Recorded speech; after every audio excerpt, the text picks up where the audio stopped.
Patalo fatu le nei foi aso fau mai Samoa ai le tautua lau Samoa Entertainment TV le malu fa fonga mai New Zealand au se talia mo fe lava lo lango le ema o mai e tatu fa salama ia lo mai o le tautua le nei fai pea Ua ta talalo ia i nei le wha wa au i loi longa o le wha tinongo ngā rui ngā wha msino o le wha msinongo whanua maswafa. Ai o le tau wha pula ino ni sivaenga o anga ia i nei wha wa. Au se med wha fonga e le fionga le prestene o le wha msinongo whanua maswafa.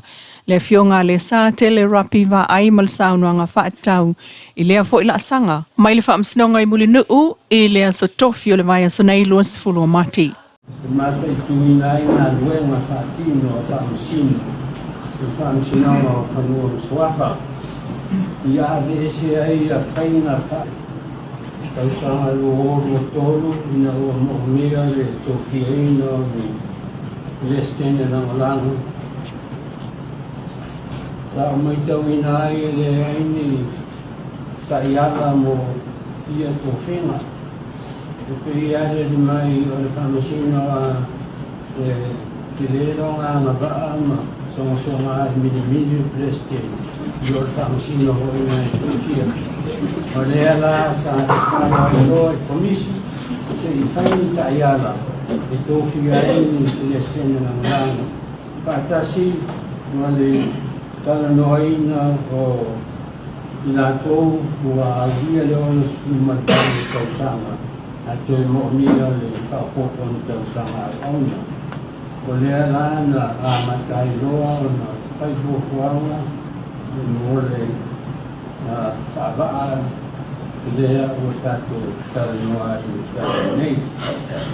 O le manu lauti ma le whaamoemoe ina i aisi whaavaa mautinoa te mata i tuina i ngā luenga whaatino a whaamasino. I whaamsinanga o whanua mswafa. I ave ese ai a whaina wha i uau. Ai i a whatau le tino.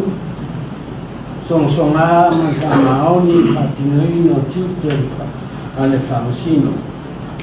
Ma i a whaatulanga lei ma mautinoa le lei.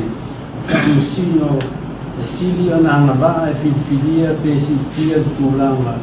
I avanoa mo tōwhima whaamasino. Whaamasino e anga waa mo whaamaori songa whaapopoina taimi o le au nanga. E auria le ono sumaribaro tau sanga o sumfua. A le manu lauti au tū lava o le nei whaavaa. O loo tūmi tai ai i le tato au sia se tautua whaamasinoga sili o na le taua o le judicial excellence. O le ngā o le vaenga lon tolu e whaamai, o le tau e whaapalangi o le performance management system. I o loo whaamoemoi rei le komisi i le assessment le e avati e a nei whapea ma le fionga i le sui plestene patasi ai ma ni sosoani mai plestene na lango e whai ai a le whaiunga a le whaasinonga a le komisi.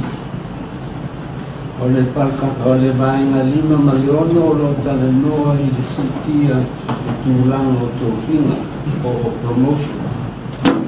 O le vaenga au tūlava o nei o le whiwhilinga o le tusia leo whaeunga. Le ngā teilea o le attitude al whaamsino i le whainga o ngā wenga. La le a pere ki ai so temi e whamamlama o no luki ka so temi.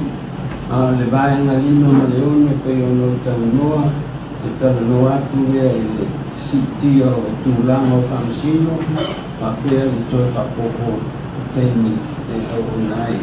A le vaenga fitu maru mariva o lo talanoa i mea masani i so ngā ruenga au ona.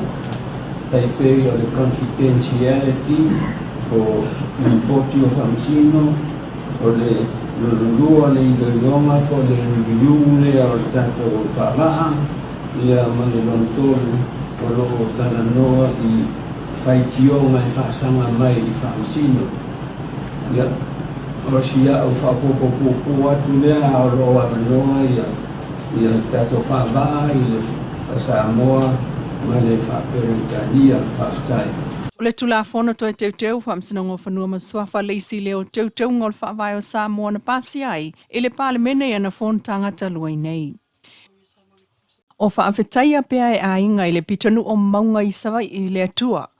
Ona o le alofa i le nuu, e ala i le toulo ti munga e tutu mua i alatou tane vai. O le fiuanga lea tātou te tulilo pea tūlanga tau suawai le umane lava o lea tau sanga ma lea tau sanga o whaatali lava ni o lato vai paipatu mau. Mai nā taimina tā ue a ingana o tātou talanoa iai sa sue pēna eli le suawai ma maua.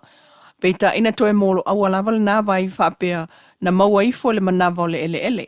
Ai o le vai eri lava ia o le fiuanga o maunga ele o ngā totonu o le nuu. E tō o manga iai pe ao o lava ina ngā lalai le umane o le lua le tolu vai aso e leise timu pa u. O le tausanga talwaino tātou silingi ai fo i se vaenga o ainga ai whapea wa amata o na sui fo i leitu e eli mai aila na paipa mai leitu atu i se sifo i a sale aula. Peitai, wa na o le whaatali, umatu le maasina, ai le ai lava se vai paipa. Matalo si ai lava le pa u peo timu ngailo lato nuu, e tutu muai tane a ainga. O taimi o whaalawalawe pe o maliu po o musanga, o tane vai lava e tua iai po o le tutongi foi, o au nanga loli vai e whaatutu muai tane a ainga mana o mia moni whaalawalawe te tele. Ai mo le taimi nei, o lo talo sia lava se tau sanga e tau nua ne ai le vai paipa, mo le fiu anga o maunga i sa vai. Ua toi whaamanatu mai e le SVSG Samoa Victim Support Group lana au nanga le tunuu. O le autu o le lavea ia o whanau sa wai nam whaale tono lanto si o manga po tamau ainga. Ma whaapea mai ai lana whaamtalanga whaalawa i tele. Ia abatu i tamaiti le ai a tatau e olai e awol tia ia. Ua fua lea whaanonoanga o le to manga moe popua ngā tia ina ua iloa ane. Pepe e lua lea na maua le lapisi. O ta ua le SVSG o le lato au onanga o le tausi lea maavatu ile tamaititi lana ia tatau e olai. Mana ia tatau uma e ao ona soifuai. Nei lo le whaatala le i soifu o whanau. O aua mātua. Matalo sanga mai ai ile lau tele le tunu o e whaau ngāla lato au onanga. Whaau ngāle au onanga le to manga moe popua ngā tia leo lo iai. So o male ofisa o leo ia pia. Ai so o fo ile Campus of Hope, male lo toa leo i tuna i mato. O le whaavai o Samoa, whewesa la wuna sfulu lo o mausali mai ai le tā ua o lea ia tau e soifu ai tangata Samoa. Ai o le whengainga o lea ia tau o le tamaititi, na whaamauni e Samoa lea whewesa la wiwa whaapapula mai ai lea ia tamaititi e soifu ai. Ma whaavai anga i ainga ruenga whaatino o le SVSG le tā ua o na whengainga. Ai o le pese whai pēa ilo tātua tunu o awo mātua o whanau. Whapei foi ona iai i le tātou whaakirisiano o le alofa ma le amana ia o whanau. Le whamtalanga whalawa i tele lava lea le Samoa Victim Support Group. O tā uai o leisi lea mautau ave le SVSG o se whaalapoptonga tūma oti. O le ngalue whaasanga tau le sawaina o ai a tatau e au fiai ma ia whanau. Ai o le tausia leo tamaiti sawaina mai o lātou lava ainga e uina toful tamaititi Samoa. Malona tina o le tama o le au ainga au lotu whaife au o le nuu o le pule nuu i tū malo ma le whaipule. Ai o tai e tua i ai whanau a Samoa. O le lotoa le SVSG tona i mato le Campus of Hope leo lo mapasanga i ai whanau wa fia soifua. A o soifua ai to tonu o sio manga o tā uailunga. Malato mawai le tau singa. Ma avatu iai ana ia tatau umai pei o le soifuane i se sio manga saong le mu o le faa onga o le fautuaina ma avanoa e ao o na maua le tamaititi mai le pepe o le sulvalu tau sanga. O le faa le tonu lea i maa sanga lea na tia i le lapisi. O se isi o faa manatu le lautele ma tua mtai o faa la poptonga o ta uailunga. Le tā ua o le whai o faa taltanuanga talanoa i tu ainga o faa fita uli nei. Maona fofo ai mai sei lava i tangata talavou ai tina laiti e pei ona ta ua le tō manga. Wai ei au onanga mo le vaenga talavou ai mai se o lu i tau o lea la asanga o leo langa wo o iai o le laina valu se lau fitu valu fitu wha lua su wha i tula pe amana o mia sefe so swani. Lau Samoa Entertainment TV malana tautua mai Samoa le nei fo iaso whapopunga le aso atai au. Mantua le Wendy's Design mo so la e pe au o mai Samoa.